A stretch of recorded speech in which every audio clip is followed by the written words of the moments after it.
ताडोबा महोत्सवाच्या दुसऱ्या दिवशी 2 मार्चला दुपारी 12 वाजता चंद्रपूर वन विभागाने आपलं नाव गिनीज बुक ऑफ वर्ल्ड रेकॉर्डमध्ये नोंदवले। वन विभागाच्या वतीने रामबाग येथे 65,724 व 26 प्रजातीच्या वृक्षाने भारत माता हे नाव साकारण्यात आले।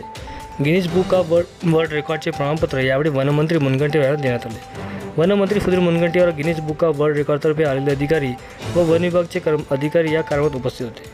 यावेळी वनमंत्री मुनगंटीवार यांनी सांगितले की ताडोबा अभयारण्याची माहिती आंतरराष्ट्रीय स्तरावर जावी असा प्रयत्न आम्ही ताडोबा महोत्सवाच्या माध्यमातून करीत आहोत। आज भारत माता हे देशगौरव नाव 65,724 वृक्षाच्या सहाय्याने आम्ही साकारलं। या ठिकाणी लवकरच आम्ही गिनीज वर्ल्ड रेकॉर्ड हे उद्यान स्थापित करू। उद्या जर कोणी हेलिकॉप्टर विमानातून प्रवास करत असल्यास त्यांनी चंद्रपूरकडे बघितल्यास त्यांना आधी भारत माता हे नाव दिसेल। ग्लोबल वॉर्मिंग हा शब्द आपल्या डिक्शनरीमधून बाहेर काढायचा आहे। भारत आपल्या पर्यावरणाची कशी रक्षा करतो हा आजच्या कार्यक्रमामागचा आमचा उद्देश आहे।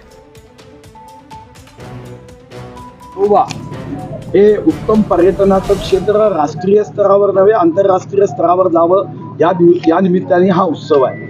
या उत्सवाच्या निमित्ताने एक गिनीज वर्ल्ड रेकॉर्ड आम्ही केला, ज्यामध्ये ग्रीन भारत माता 65,724 वृक्ष लावले, 26 प्रजातीचे हे वृक्ष आहे। आणि हा संदेश आम्ही देण्याचा प्रयत्न केला की आम्हाला विश्वगौरव देश नाही, ज्यांची दिव्य दृष्टी आहे, दीर्घदृष्टी आहे आणि दूरदृष्टी आहे। माझा भारत हा वसुधैव कुटुंबकम विश्वगौरव, पण पर्यावरणाचं रक्षण करणारा माझा भारत। आणि या दृष्टीने या ठिकाणी हा विश्व रेकॉर्ड करण्याचा संकल्प आम्ही यासाठी केला की हा संदेश जगभर चंद्रपूरच्या मातीतून चालला आहे की ग्लोबल वॉर्मिंग, क्लायमेट चेंज हे शब्द पुन्हा आम्हाला डिक्शनरीमध्ये बंदिस्त करायचे आहे। आणि या दृष्टीने या कामाकडे आम्ही पाहतोय। आज आम्ही घोषणा केली की गिनीज वर्ल्ड रेकॉर्ड मध्ये जी झाडं लावण्यात आली 26 प्रजातीची, ही सर्व 66,724 झाडं, याचं एक उत्तम गार्डन करायचं, ज्या गार्डनचं नावच गिनीज वर्ल्ड रेकॉर्ड उद्यान असेल।